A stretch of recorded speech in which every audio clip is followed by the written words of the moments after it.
everyone, my name's James Ivey. I'm Paul Drew. From the Studio Labs. Ah, yes, what the hell is this? Story time.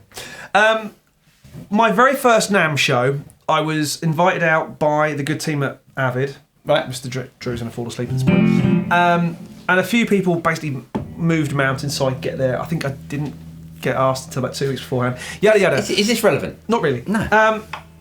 But a few people introduced me to some cool people while at the NAMM show, one of whom was James Santiago. Nice. Who we now know as James Santiago from Universal Audio. Who creates all of the...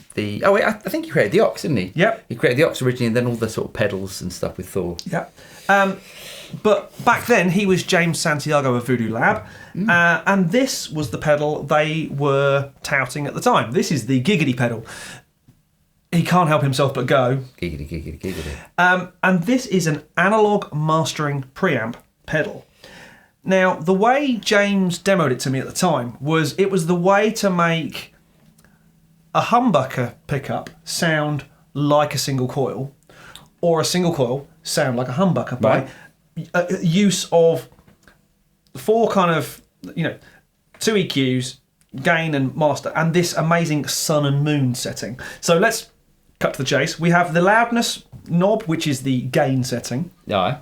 We have body, which think of that as your low mids, and bottom end. We have air, which is the top end, the shiny stuff. Nice. We have our master output, and then we have the secret source, which is the sun and the moon control. Nice. Which is a way to go between four preset kind of EQ shapes.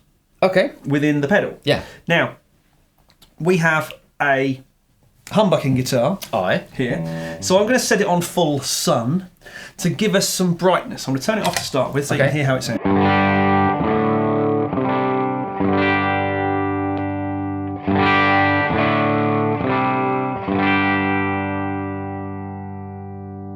It's added some really nice top end. Nice shine, a bit more accuracy, a bit more definition. Yeah.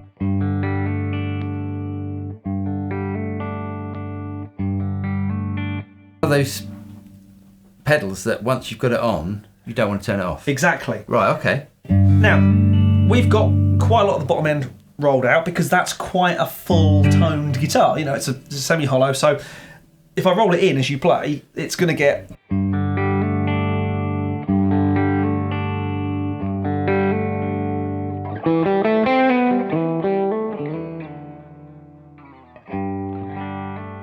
Now, if we want to, we can juice the loudness or the gain all the way up, and it can be a kind of preamp stroke drive pedal if we want it to be.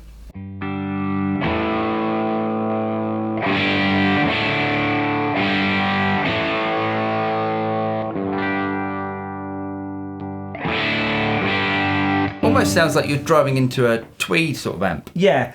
It's not how I've been using it, if I'm honest. I'm using it kind of as a clean boost, if you like, almost, but a clean kind of, as they said, an analog mastering preamp. Okay. To me, it is just cleaning everything up and doing what mastering does to a signal. Yeah.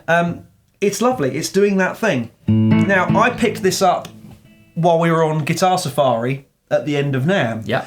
I saw it in the Sam Ash used section when I'm having that. Right. I think it came out about 12 years ago. Right. Thereabouts. Okay. I I don't know if it did well or not. I don't care. I've got one. Well, let's hear what it can do, and then we'll switch over to a single coil guitar. Mm-hmm. So can you bring that air control? Can you bring that back so it's 12 o'clock? Yeah. I'm guessing it's sort of flat in the middle, and then. Yeah, absolutely. Is it?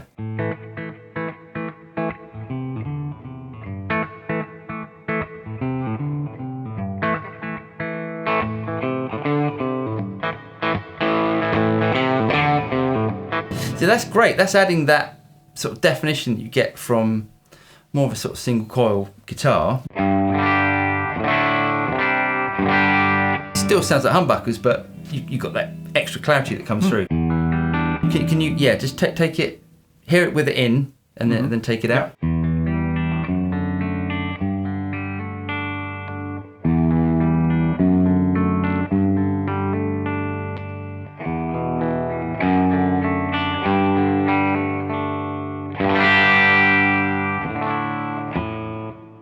With a bit of drive? Strut with a bit of drive? Indeed.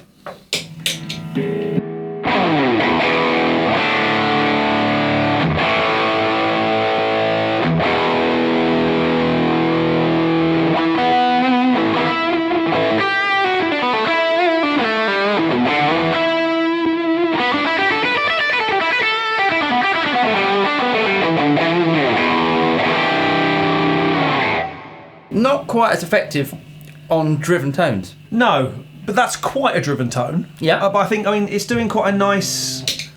It's still giving you more edge, more bite to the tone, I think. Yeah, no, it's it doesn't great. work quite so well. It's one of those things that if you've got it switched in, you go, oh yeah, that sort of sounds nice, and you take it out and you go, oh, I'm missing it. Yeah. Okay, let's hit it with a Strat. I'll swap you. Because I'm guessing this is going to do the opposite with the Strat, where you can tame some of those nasty highs. Theoretically,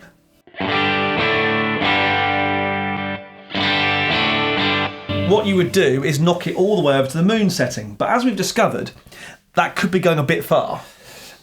I'm not that keen on the moon settings on this, but let's show. So here's moon.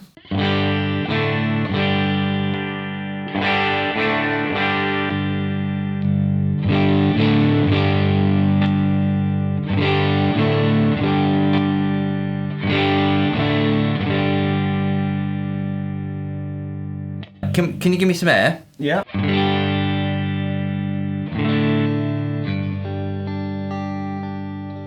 That's really nice on a Strat, where you've got that real nice sort of top end. You almost got like it's not like a piezo, but you've got that sort of top end clarity to it.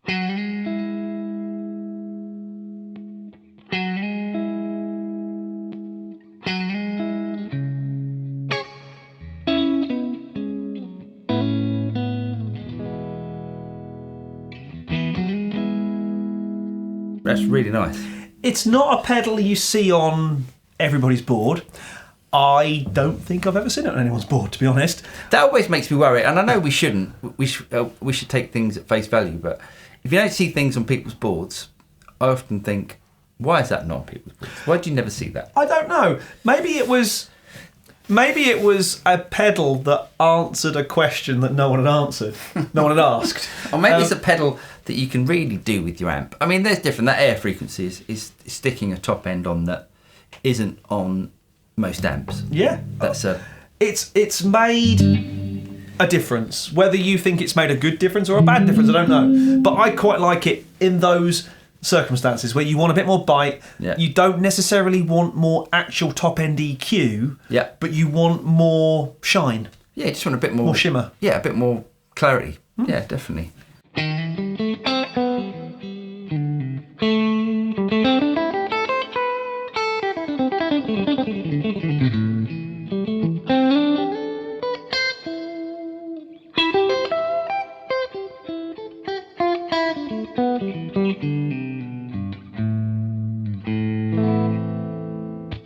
I like it. Good. I'm glad I chose wisely when I was basically trying to spend some money in America. But you know what it's doing?